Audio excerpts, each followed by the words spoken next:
Eric McCormack is here. It's nice to see you. You too, John. You got a stage show coming up, and for those who aren't familiar with the fact that after Will and Grace, you did Broadway and you've actually recorded music, they might be surprised that this is kind of a song and dance show. Well, yeah, I mean, I actually started in musical theater in high school, and but really, while I was doing that, I'd come home from rehearsals and I would go close my bedroom door and I'd become Alice Cooper or Freddie Mercury or whatever. The rock and roll side of me has always been the fantasy that just won't die.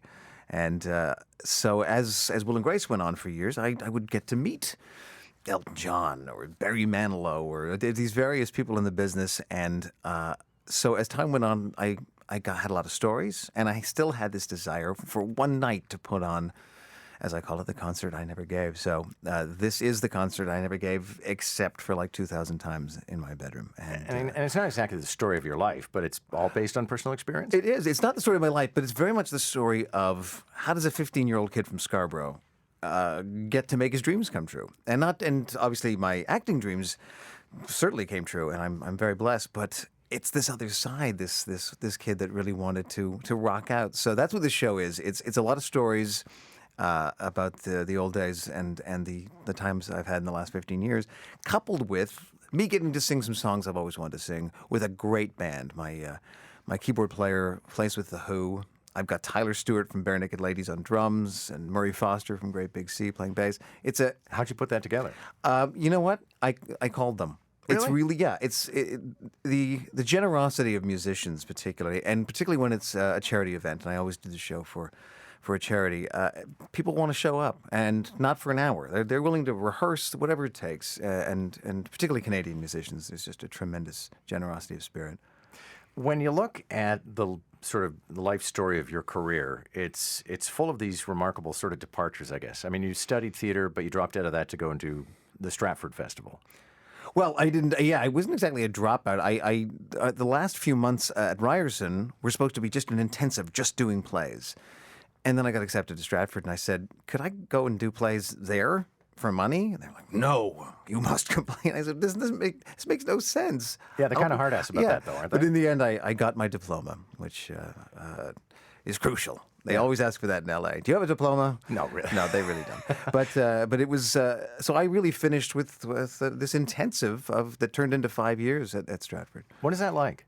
It's really it's where I learned everything as far as I'm concerned. Theater school was like a preparation for 5 years in a rep company with incredible actors doing 4 different shows at the same time, rehearsing while you're performing, and living away from it all. I mean, I didn't know what was going on in the news for 5 years because I was just all about the first folio and how would Shakespeare have done it, and you get a little lost inside yourself, but it's heaven as a young man to live that life, and it's really where you cut your teeth. And you talk about rep, which of course means that you could be doing Shakespeare in the afternoon and My Fair Lady at night.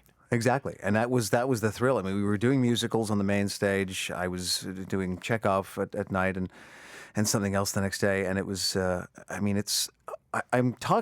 actually been talking to Anthony Cimolino at Stratford about possibly going back in the future. So, Really? Yeah, because it's For like a whole season? Yeah, possibly. We're in. They'd lose their minds over We're in it. the early stages, but it's such an exciting piece of my 20s. It was my 20s, really. Okay, and I'm not going to walk you through your entire career, but again, I'm always curious. You've done 5 years at Stratford. You decide maybe that's not going to be it for the rest of your life. When you moved to LA, did you have prospects already? So I guess I finished Stratford '89. I had a couple of years here in Toronto. I did an episode of ENG and an episode of Street Legal. We all the way we all did. But then in '92 I moved to Vancouver, and there was a tremendous television career starting there. Almost all of it's sci-fi and fantasy, right? Well, there was a lot of, it was Stephen J. Cannell who did 21 Jump Street, and he made a ton of cop shows. So a lot of young guys like me got our chance to do American television in Canada. And then so by the time I moved to LA, it was about 96, and Will and Grace came 2 years later. So it was fast, but slow, really. I mean, it was a lot of years of eating ramen and waiting for the next break. Yeah. I mean, maybe this sounds like a stupid way to phrase it, but how big a deal was it to land one of the key leads on a breakout hit sitcom, one that's still airing now?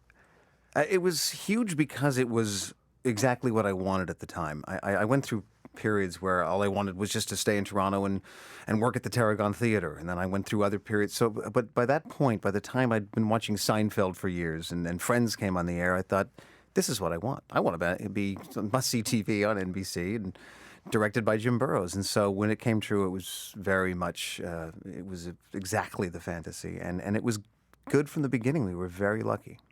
You guys were more than lucky, though. I mean, obviously, it was a coming together of something special. 1998, Will and Grace debuts. Here we are in 2015, almost 2016.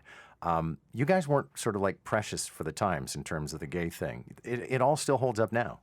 Yeah, it was. We were really lucky in that we had writers that were writing jokes that were going to last, and they were cutting edge, but at the same time, we got away with it in 98, 99, and it did change things. We weren't trying to change anything. We were just trying to stay on the air and stay funny. But it's really exciting to see something hold up, and not just the jokes, but I mean visually, it still looks good, and it'll be a very nice legacy.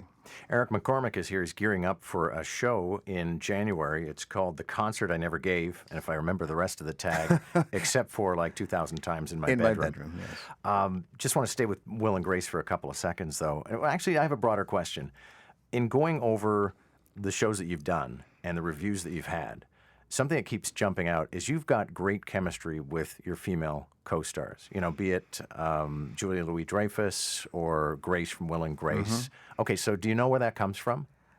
That is, well, I like women, for one thing. I mean, I think you hear a lot of actresses say, man, I don't think he even likes women, that guy. You know what I mean? And that's part of it. But it is also luck of the draw. Once in a while, you realize no matter what we do, it's not going to happen. But was really lucky, and with Rachel Lee Cook on Perception for 3 years, it's everything. Television is all about wanting to spend time with those people week after week after week, and chemistry it's half writing and half chemistry. Okay. You've had so many different series, and then I was looking again. Julia Louis-Dreyfus has had, I think she's in her 4th or 5th series. She's unbelievable. So she must be as good. She is, and everyone loves her. You won't meet anyone on a crew that doesn't love Julia, which is a big deal. It's very hard to be the lead on a show and bring happiness and joy to everybody every day. Sometimes it's especially tough when you could sit around the pool and count your money and count your Seinfeld money.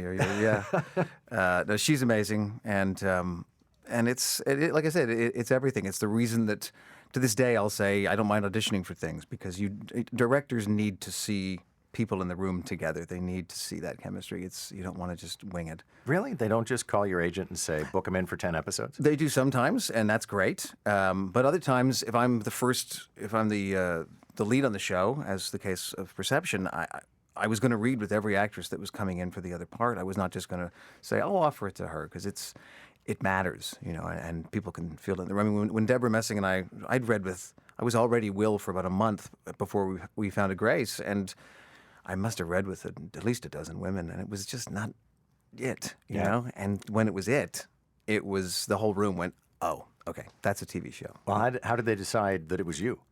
Will? I had gone in with, I can't remember who I went in with, but I sort of assumed they were looking at both of us, and that was it. It's like, it works or it doesn't. And I went home to my wife. I said, I don't know. I don't think that was it. And then I got a call at the end of the day from Max, who created the show, and said, how would you like to be TV's Will?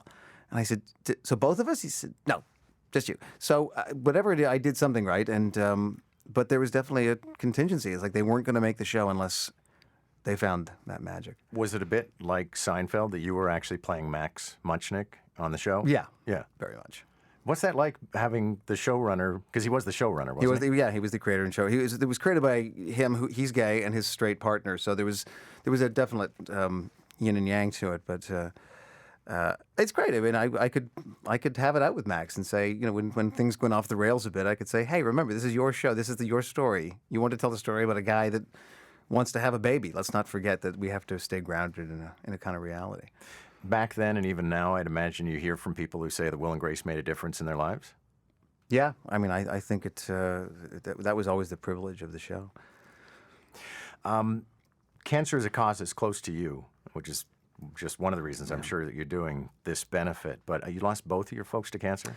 Yeah, my mom had breast cancer in the 80s and beat it, but we lost her to bladder cancer 9 years ago, and then my dad to prostate cancer. So whenever I can do anything for the cause, I do. And this show that I did in L.A. 2 years ago, I did for a cancer charity. And when my friend said, you got to bring it to Toronto, I said, I have to find a great cancer cause here, and I've hooked up with a woman named MJ who has started Rethink Breast Cancer, which is a really wonderful organization helping women under 40 connect to it and make them realize it's not their mother's disease, that it's something they need to be aware of and educated about and prepared for, and there's tremendous advocacy and support there. We mentioned Will and Grace and Perception, which you were the producer of. I was one of the producers of, yeah. Yeah, because I remember the last time we talked, you were here to launch the Perception. It went for 3 years. Were you happy with? I was very happy. It was just unfortunately in this TV universe, if not everybody knows about it, you don't survive. So we did very well for 3 years, but in the end, TNT, which was the producers in the network in the States, changed hands and everything. Everything changed out. Yeah. But I miss the character a lot. Now there's Full Circle. Full Circle was. Is that current? No, it was a one-off thing. It's a show like La Ronde that literally takes two characters and then we meet a third character in the second, and it just we shot the whole thing, I think, in 10 days. The whole series. We shot every episode in one day, and that was, I guess, a year ago. And it aired on DirecTV down there. I'm not sure where it's airing in Canada, but we'll have to look for it on all the platforms we got now. It came and went. But I mean, look at the talent in that. Rita Wilson, Stacey Keach, Terry O'Quinn, Callista Flockhart. Now, by the way you described the way it worked, did you get to work with those people? I had a whole episode, just Callista and I, and then a whole episode that was Kate Burton and I, and who was amazing. It was a great experience. And one last thing to ask you about. I know you went to school with David Furnish. David Furnish, yes. Yeah. Are you guys still tight? Well, yeah. In fact, some of the stories I tell in the show are that through David, David contacted me one day and said, I hear you have this gay sitcom. And I said, yeah, I hear you're dating Elton John. What's up with that? So we sort of rekindled, and my wife and I got to know Elton over the years, and I do an Elton John song in the show, but not a famous one. Most of my songs are very, very B-side, very close to my heart, and I tell a story of when David and Elton came to our house for dinner, which is unnerving. Okay. It's very unnerving. Well, I don't want to spoil the surprise. No, you got to come to the show. But I do want to ask I know Howard Stern was asking someone who's very tight with Elton John and David Furnish what it was like. And he said, I never stopped freaking out. I'm sitting at the breakfast table and it's Elton John, and I can't stop freaking out because it's him. Exactly. I went backstage to say hi before a concert, and he gave me a big hug, and then he turned to the man on his right and said, oh, you know Bernie. I went, and there's Bernie Taupin and Elton John standing side by side. And I thought, I have to ask them, when am I going to get this opportunity again? I have to ask them a really geeky fan question, something only they would know. And I said, I have to ask you, on the Captain Fantastic and the Brown Deer Cowboy album, there are, in the liner notes, there are lyrics to a song called Dogs in the Kitchen that isn't on the album. How come? And these two men just stared at me wearily and said, I don't know. I have no idea. And I turned to Bernie, and Bernie said, yeah, I don't remember writing that at all. And it was just so disappointing. But you realize that it's geeks like me that keep these people going. But I never stopped geeking out around Elton. Thanks a lot for this. Good to see you. Good to see you too, John.